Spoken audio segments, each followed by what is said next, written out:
Assalamualaikum warahmatullahi wabarakatuh. Selamat sore Bapak, Ibu, Saudara-saudari semuanya. Pada kesempatan kali ini, saya dan rekan saya akan menjelaskan sekilas mengenai NPWP dan NIB. Berikut penjelasannya.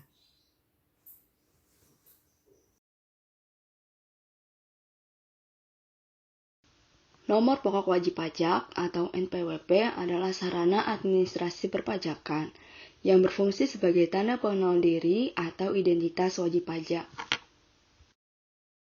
Adapun konsekuensi yang ditanggung apabila mendaftarkan NPWP yaitu membayar pajak penghasilan, harus wajib lapor SPT tahunan setiap tahunnya. Keuntungannya, ada kemudahan dalam hal administrasi dan mendapatkan insentif pajak. Berikut ini merupakan panduan untuk mendaftar NPWP secara online. Yang pertama, membuka website pendaftaran NPWP secara online. Yang kedua, membuat akun.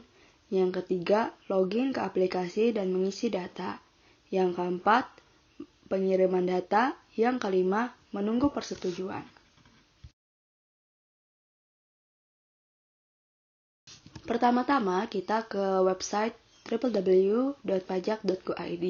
Kemudian pilih menu e-rec atau e-registration, seperti tampilan pada gambar ini. Langkah selanjutnya yaitu membuat akun.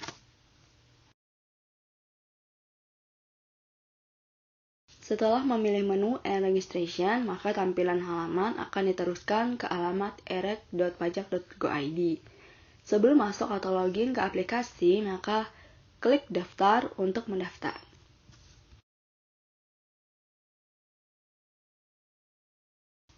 Pendaftaran akun terdiri dari dua langkah. Langkah pertama untuk memastikan email masih aktif. Pertama-tama kita masukkan alamat email kita dulu. Kemudian ketik kode CAPTCHA yang muncul. Jika kode keamanan tidak terbaca, silakan klik kode keamanan tersebut untuk menggantinya. Sebelum masuk atau login ke aplikasi, terlebih dahulu kita harus bikin akun. Pilih klik daftar untuk mendaftar. Lalu akan ada pernyataan seperti pada gambar berikut ini yang menyatakan bahwa pendaftaran akun kita ini sukses atau berhasil. Selanjutnya, kita buka email untuk melakukan verifikasi dengan mengklik link verifikasi yang telah dikirim, seperti pada gambar berikut ini. Kemudian, halaman tampilan akan diteruskan ke pendaftaran akun langkah 2. Jenis wajib pajak ini ada dua, yaitu orang pribadi atau badan. Pada contoh kali ini, mendaftar sebagai wajib pajak orang pribadi, sehingga pilihan jenis wajib pajaknya adalah orang pribadi. Penulisan nama sesuai dengan KTP tanpa pencantuman gelar. Isi juga password. Nah, password ini juga nantinya akan kita gunakan untuk login. Kemudian isi identitas lainnya seperti nomor HP, kemudian memilih pertanyaan dan jawaban, juga mengisi kode CAPTCHA-nya. Lalu klik daftar. Langkah selanjutnya yaitu kita membuka email kita kembali, lalu melakukan aktivasi akun dengan mengklik link aktivasi yang telah dikirim. Contohnya seperti gambar berikut ini. Lalu akan ada pernyataan bahwa akun kita ini berhasil dibuat. Kemudian kita login ke aplikasi dan mengisi data. Login ke aplikasi e-registration erec.pajak.go.id dengan menggunakan alamat email dan password yang telah dibuat pada saat langkah pendaftaran akun. Kemudian ketik kode CAPTCHA yang muncul. Jika kode keamanan tidak terbaca, silakan klik kode keamanan tersebut untuk menggantinya. Untuk memulai pengisian data, pilih menu pendaftaran NPWP seperti gambar berikut ini.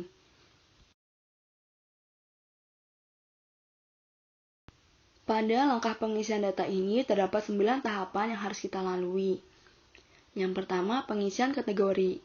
Kategori wajib pajak ini terdiri dari beberapa. Yang pertama ada orang pribadi, yang kedua wanita yang telah hidup berpisah berdasarkan keputusan hakim. Yang ketiga, istri dengan perjanjian pemisahan harta dan penghasilan. Yang keempat, istri memilih menjalankan hak dan kewajiban perpajakan terpisah. Yang kelima, warisan yang belum terbagi sebagai satu kesatuan menggantikan yang berhak. Kemudian juga kita isi status pusat cabang. Jika berstatus sebagai istri yang ingin memiliki NPWP, namun tetap menjalankan hak dan kewajibannya secara bersama, mengikuti NPWP suami, pilih cabang dan isikan NPWP suami di kolom isian. Lalu klik next. Langkah selanjutnya yaitu pengisian identitas. Kita isi identitas ini secara lengkap sesuai dengan KTP kita. Identitas wajib pajak ini terdiri dari nama wajib pajak, kemudian gelar depan, gelar belakang, tempat tanggal lahir, status pernikahan, kebangsaan, NIK atau nomor paspor, kemudian nomor telepon, nomor handphone, email. Setelah terisi semua, klik next. Langkah selanjutnya yaitu pengisian sumber penghasilan. Pada bagian ini terdapat beberapa pilihan sumber penghasilan, yaitu penghasilan yang didapat dari pemberi kerja seperti perusahaan, instansi, dan lain-lain. Ada juga penghasilan yang bersumber dari kegiatan usaha, yang melakukan usaha atau wira swasta. Kemudian ada juga penghasilan sehubungan dengan pekerjaan bebas seperti notaris, akuntan, dan lain-lain. Atau penghasilan lainnya yang belum termasuk dalam 3 kategori yang sudah disebutkan. Berikut ini merupakan contoh pengisian jika bekerja sebagai karyawan. Klik pekerjaan dalam hubungan kerja, klik 4 pegawai swasta. Berikut ini contoh pengisian jika bekerja sebagai usahawan atau wira swasta. Klik kegiatan usaha, lalu isi kegiatan usaha dan merek dagangnya, kemudian klik ya atau tidak jika memiliki karyawan, lalu pilih metode pembukuan atau pencatatan. Jika sumber penghasilan kita bersumber dari kegiatan usaha, maka siapkan juga scan surat keterangan usaha yang ditandatangani pejabat berwenang minimal setingkat kelurahan. Ini contoh pengisian jika melakukan pekerjaan bebas.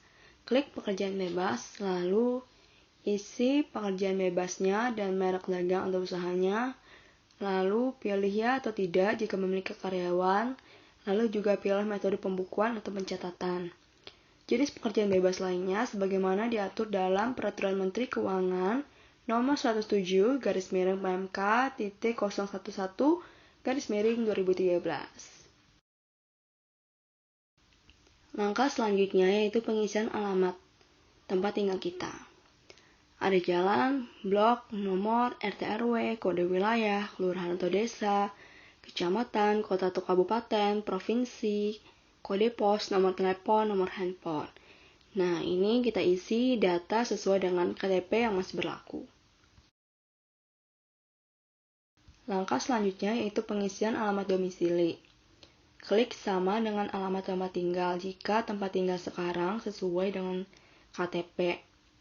Jika tidak, maka perlu mengisi kembali identitas alamat. Isian alamat domisili ini akan berpengaruh di kantor pelayanan pajak atau KPP, mana NPWP yang sedang diajukan ini diproses.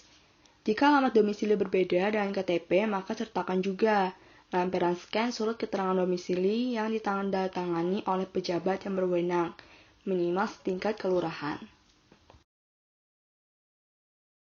Langkah selanjutnya yaitu pengisian alamat usaha. Jika sumber penghasilan dari kegiatan usaha, pekerjaan bebas, atau pekerjaan lainnya, isian alamat usaha bisa diisi sesuai dengan KTP atau diisi alamat usaha dengan melampirkan scan surat keterangan domisili usaha. Selanjutnya adalah pengiriman data.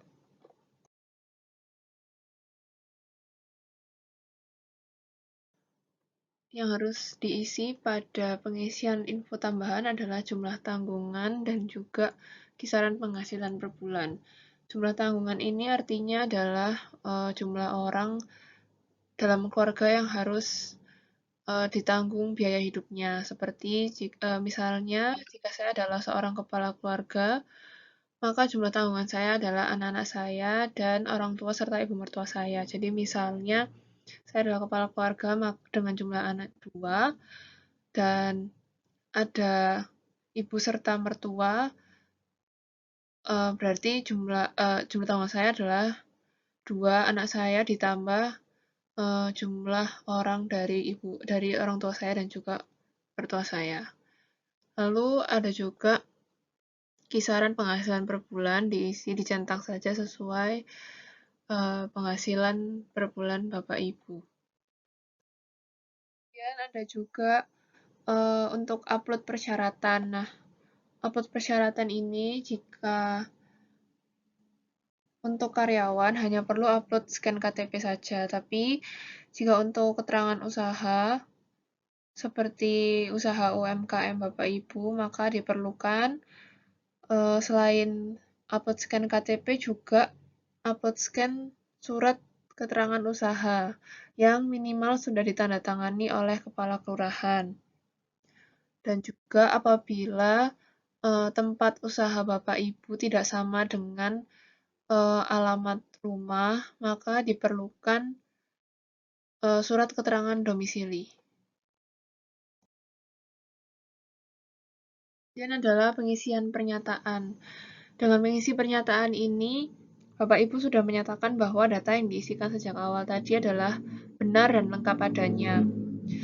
Yang perlu dilakukan adalah tinggal mencentang kata benar dan lengkap setelah membaca pernyataan, kemudian klik simpan.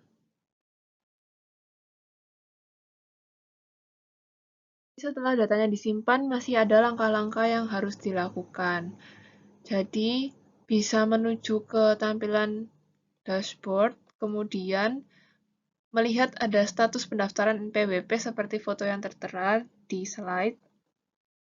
Kemudian, bisa diklik minta token yang ada di tengah itu. Nah, kemudian setelah memasukkan CAPTCHA, jadi CAPTCHA itu kita menuliskan huruf-huruf sesuai dengan yang terlihat di gambar. Kemudian kita klik submit.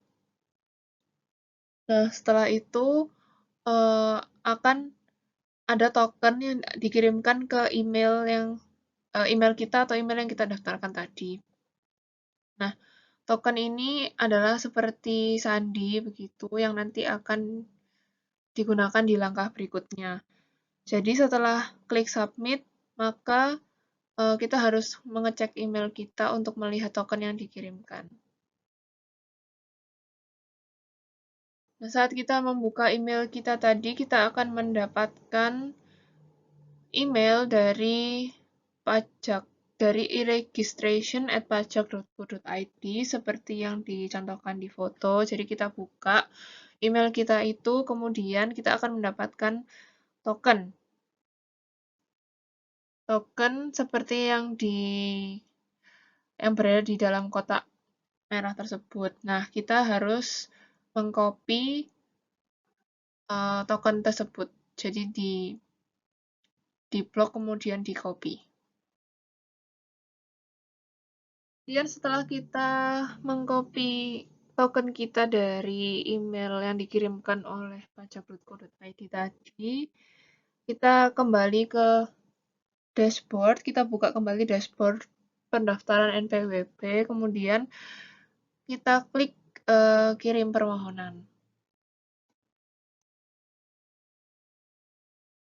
Kemudian setelah kita klik tadi tombol kirim permohonan, maka akan muncul surat pernyataan memperoleh informasi perpajakan. Nah, seperti yang ada di foto.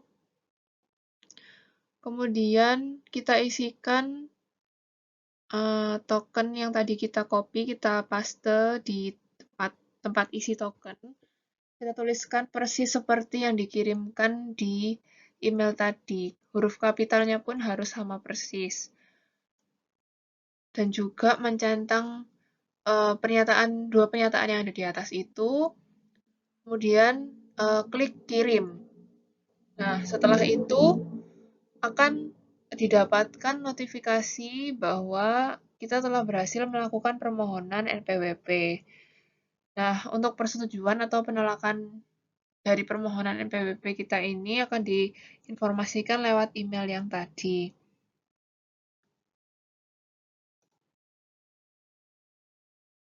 Nah, ini merupakan tampilan dashboard. kita jika kita sudah berhasil mengirimkan permohonan NPWP. Jadi status dari pendaftaran NPWP kita yang ada di sebelah kiri, di sebelah kolom nomor, jadi nomor, status, alasan, lain-lain. Jadi untuk kolom status, tulisannya adalah kirim, yang artinya permohonan kita sudah terkirim. Kemudian yang kita lakukan berikutnya adalah menunggu persetujuan.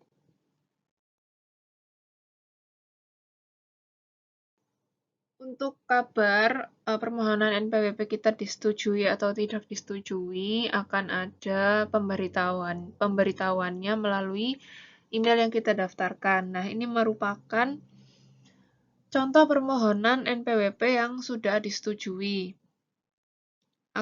Anda akan menerima email seperti ini. Jadi, akan dikirimkan email yang berisi nomor NPWP kita. Nah, ini juga dikirimkan oleh pajak.go.id tadi ya. Jadi ada keterangan jelas bahwa dari yang mengirimkan adalah email yang jelas. Ada tulisan administrator e-registration juga, Direktorat Jenderal Pajak seperti itu.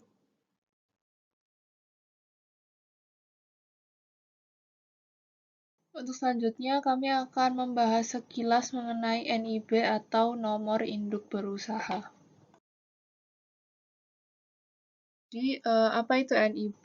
NIB adalah identitas pelaku usaha yang bisa digunakan selama proses pengajuan izin usaha dan izin komersial atau operasional serta sebagai syarat izin usaha dan izin komersial atau operasional yang diterbitkan oleh lembaga OSS.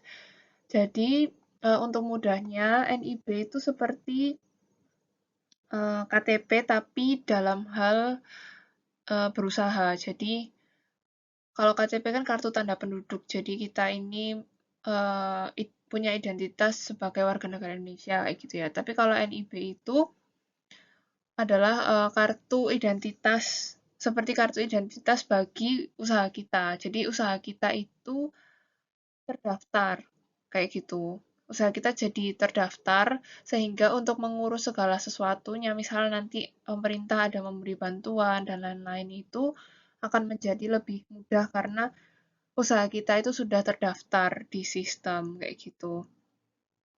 Jadi NIB ini adalah identitas untuk usaha kita, gitu.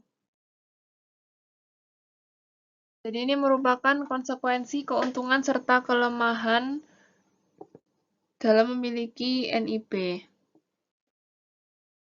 Jadi, yang pertama, konsekuensinya jika kita sebagai pelaku usaha, tapi kita tidak mempunyai NIB, adalah sebenarnya ya tidak ada konsekuensinya gitu. Kalau misalnya kita tidak punya NIB, tidak ada konsekuensinya, karena memiliki NIB itu adalah sebuah pilihan gitu. Jadi, apabila seorang pelaku usaha tidak memiliki NIB, ya tidak apa-apa, seperti itu. Nah, kemudian untuk keuntungannya dari memiliki NIB ini adalah kelancaran administrasi di pemerintahan, misalnya kepabeanan. Nah, seperti yang kita tahu dengan memiliki usaha UMKM yang memiliki NIB, itu akan memudahkan kita untuk mendapatkan bantuan dari pemerintah. Salah satunya adalah bantuan BLT. Karena bantuan BLT itu kan syaratnya harus memiliki NIB, artinya usaha itu harus terdaftar seperti itu. Jadi, supaya kita bisa mendapatkan bantuan-bantuan, dimudahkan seperti itu ya, kita harus sebaiknya pelaku usaha ini kita tuh harus memiliki NIB seperti itu. Dan juga ada kelemahan dari memiliki NIB adalah tidak bisa membuka rekening atas nama perusahaan.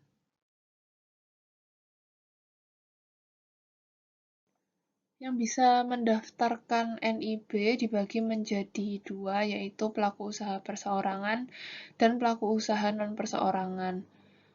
Untuk pelaku usaha non-perseorangan ini adalah usaha yang dengan badan hukum. Jadi untuk UMKM Bapak Ibu dapat diisi sebagai pemohonnya adalah pelaku usaha perseorangan. Dasar hukum NIB sendiri berdasarkan dari PP nomor 24 tahun 2018 tentang pelayanan perizinan berusaha terintegrasi secara elektronik atau PPTSE. Ini dapat dicari tahu sendiri dari sumber dari Google dan juga dapat di-download dari sana.